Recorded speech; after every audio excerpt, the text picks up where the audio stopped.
19 दिसंबर 1927 को अशफाक उल्ला खान, राम प्रसाद बिस्मिल, रोशन सिंह फैजाबाद जेल में फांसी दे दी गई। जाऊंगा खाली हाथ मगर ये दर्द साथ ही जाएगा। जाने किस दिन ये हिंदुस्तान आजाद वतन कहलाएगा। बिस्मिल हिंदू है, कहते हैं फिर आऊंगा फिर आऊंगा, फिर आकर के भारत मां तुझको आजाद कराऊंगा। जी करता है मैं भी कहूं, पर मजहब से बन जाता हूं। मैं मुसलमान हूं, पुनर्जन्म की बात नहीं कर पाता। हाँ, अगर खुदा कहीं मिल गया मुझको तो अपनी झोली फैला दूंगा और जन्नत के बदले उससे पुनर्जन्म ही मांगूंगा।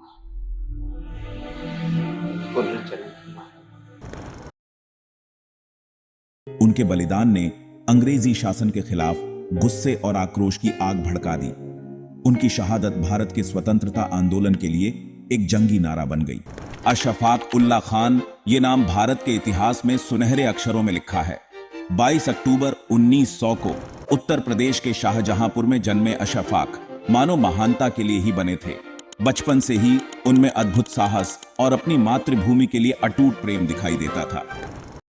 तो पढ़िए शहीद अशफाक उल्ला को। जब फैजाबाद की जेल में उनको फांसी के फंदे पर ले जाया जा रहा था, उनसे पूछा गया आपकी कोई अंतिम इच्छा, तो उन्होंने कहा कुछ आरजू नहीं है, बस आरजू है इतनी, रख दे जरा से कोई खाके वतन कफन पे। अशफाक का दिल आजादी की चाहत से भरा था, एक ऐसे भारत का सपना जो अंग्रेजों के शासन से मुक्त हो। अशफाक के परिवार ने उनमें देशभक्ति के गहरे संस्कार डाले थे। वो बहादुरी और बलिदान की कहानियां सुनते हुए बड़े हुए, ऐसी कहानियां जिन्होंने उनके युवा मन में जोश भर दिया। अंग्रेजों की जालिम नीतियां और उनके साथी भारतीयों की दुर्दशा ने उन्हें आजादी के लिए लड़ने के लिए और भी दृढ़ कर दिया। अशफाक ने अपना जीवन इस नेक काम के लिए समर्पित कर दिया, उन स्वतंत्रता सेनानियों के साथ जुड़कर जिन्होंने एक स्वतंत्र भारत का सपना देखने का साहस किया। 20वीं सदी की शुरुआत में भारत एक ऐसा राष्ट्र था जो जाग चुका था। महात्मा गांधी जैसे नेताओं का उदय हुआ था, जिन्होंने जनता को अंग्रेजी शासन के खिलाफ एकजुट किया। उनके आह्वान से प्रेरित होकर युवा पुरुष और महिलाएं स्वतंत्रता संग्राम में शामिल हो गए। अशफाक उल्ला खान, जो आंदोलन में औपचारिक रूप से शामिल होने के लिए बहुत छोटे थे, उन्होंने अपना योगदान देने के अपने तरीके खोज निकाले। वह हिंदुस्तान रिपब्लिकन एसोसिएशन यानी HRA में शामिल हो गए। HRA एक क्रांतिकारी संगठन अंग्रेजों के खिलाफ सशस्त्र प्रतिरोध में विश्वास करता था। यह खतरों से भरा रास्ता था जिसमें बहुत साहस और बलिदान की मांग थी। अशफाक बिना डरे इस रास्ते पर चल पड़े, अपने देश के लिए अपनी जान कुर्बान करने को तैयार। 1925 का साल अशफाक उल्ला खान के जीवन और भारत के स्वतंत्रता संग्राम में एक महत्वपूर्ण मोड़ साबित हुआ। HRA पैसे की भारी कमी का सामना कर रहा था। उन्होंने एक साहसिक योजना बनाई। उनका लक्ष्य लखनऊ के पास एक छोटे से शहर काकोरी के पास ट्रेन से ले जाए जा रहे सरकारी खजाने को लूटना। यह योजना बहुत ही दुस्साहसी थी, लगभग लापरवाही की हद तक। फिर भी अशफाक और उनके साथियों के लिए यह अंग्रेजों के खिलाफ आवाज उठाने का एक जरूरी काम था। अंग्रेज सरकार बहुत लंबे समय से भारत का धन लूट रही थी। अत्याचारियों के खिलाफ वार करने और आजादी के आंदोलन को पैसे देने का यही मौका था। 9 अगस्त 1925 की उस भयानक रात को अशफाक उल्ला खान और उनके साथी क्रांतिकारियों ने काकोरी में ट्रेन को रोक लिया। उन्होंने गार्ड को काबू में कर लिया और सरकारी खजाना लूट लिया।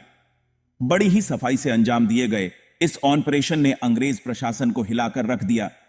काकोरी ट्रेन डकैती, जैसा कि इसे जाना जाने लगा, एक जबरदस्त सफलता थी। यह अंग्रेजी शासन के खिलाफ एक प्रतीकात्मक जीत थी, जो भारत के स्वतंत्रता सेनानियों के साहस और दृढ़ संकल्प का प्रमाण थी। इस घटना की खबर जंगल की आग की तरह पूरे देश में फैल गई, जिससे अनगिनत अन्य लोग भी इस संघर्ष में शामिल होने के लिए प्रेरित हुए। काकोरी ट्रेन डकैती की गुस्ताखी से क्रोधित होकर अंग्रेजों ने एक बहुत बड़ी तलाशी अभियान शुरू किया। इनामों की घोषणा की गई और क्रांतिकारियों पर दबाव बढ़ता गया। एक एक करके अशफाक के साथियों को गिरफ्तार कर लिया गया और उन्हें अंग्रेज न्याय व्यवस्था के पूरे क्रोध का सामना करना पड़ा। हालांकि अशफाक लगातार बचते रहे। वह एक सुरक्षित घर से दूसरे सुरक्षित घर जाते रहे। महीनों तक उन्होंने गिरफ्तारी से बचते हुए आजादी की लड़ाई जारी रखने की ठान ली थी, लेकिन अंग्रेजों का जाल उन पर कसता जा रहा था और अशफाक की आजादी के दिन अब गिने चुने रह गए थे। 1926 में आखिरकार अशफाक उल्लाह खान को दिल्ली में गिरफ्तार कर लिया गया। उन्हें अपने साथी क्रांतिकारियों के साथ मुकदमे का सामना करने के लिए लखनऊ वापस लाया गया। यह मुकदमा एक दिखावा था, अंग्रेजों की नजर में बस एक औपचारिकता। फैसला तो पहले ही तय हो चुका था। अपने खिलाफ भारी सबूतों के बावजूद अशफाक और उनके साथी अडिग रहे। उन्होंने अदालत कक्ष का इस्तेमाल अपने आदर्शों, भारत के आजादी के अधिकार में अपने अटूट विश्वास को आवाज देने के लिए एक मंच के रूप में किया। उनका हौसला नहीं टूटा, उनका संकल्प अडिग रहा। अंग्रेज अदालत ने न्याती का मजाक उड़ाते हुए अशफाक उल्लाह खान और उनके 3 साथियों को मौत की सजा सुनाई। उनकी फांसी की खबर से पूरे भारत में हड़कंप मच गया। याचिकाएं दायर की गईं, अपीलें की गईं, लेकिन अंग्रेज सरकार टस से मस नहीं हुई। 19 दिसंबर 1927 को अशफाक उल्लाह खान, राम प्रसाद बिस्मिल, रोशन सिंह और राजेंद्र नाथ लाहिड़ी को फैजाबाद जेल में फांसी दे दी गई। उनके बलिदान ने अंग्रेजी शासन के खिलाफ गुस्से और आक्रोश की आग भड़का दी। उनकी शहादत भारत के स्वतंत्रता आंदोलन के लिए एक जंगी नारा बन गई। अशफाक उल्लाह खान का जीवन हालांकि दुखद रूप से छोटा रहा, लेकिन भारत के आजादी के संघर्ष पर एक अमिट छाप छोड़ गया। वह साहस, बलिदान और अटूट देशभक्ति के प्रतीक बन गए। उनकी कहानी आज भी भारत की पीढ़ियों को प्रेरित करती है। अशफाक उल्लाह खान की विरासत इस बात की याद दिलाती है कि आजादी मुफ्त नहीं मिलती। यह उन लोगों के खून पसीने से हासिल होती है जो एक बेहतर कल का सपना देखने का साहस करते हैं। उनका बलिदान आशा की किरण के रूप में कार्य करता है, जो हमें उस अदम्य भावना की याद दिलाता है जो हम में से प्रत्येक के भीतर निवास करती है। आइए हम उनकी स्मृति का सम्मान करें, एक ऐसे भारत के निर्माण का प्रयास करके जिस पर उन्हें गर्व होता, एक ऐसा राष्ट्र जो न्याय, समानता और सभी के लिए स्वतंत्रता के आदर्शों को मूर्त रूप देता हो।